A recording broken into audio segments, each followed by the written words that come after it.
యోధా వచ్చాడు. నానా, నీకు పుణ్యం ఉంటుంది, తమ్ముణ్ణి నాతో పంపించు, నేను అతని గూర్చి అతని కొరకు నేను బాధ్యత వహిస్తాను. పోటబడుట, నేను పోటబడుట. అందరనండి,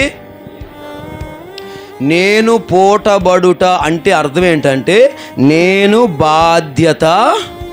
చదువు నాన్న మరోసారి, 9వ వచనం. నేను ఆ చిన్నవాణ్ణి గూర్చి, బెంజమిన్ని గురించి నేను పోటబడుదును అంటే అర్థం ఏంటంటే నేను, నాది బాధ్యత. అందరనండి,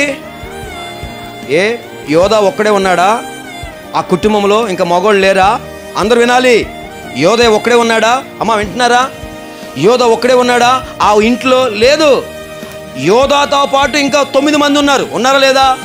కానీ ఎవరికి లేని బాధ్యత యోధా తన భుజాల మీద వేసుకుంటున్నాడు.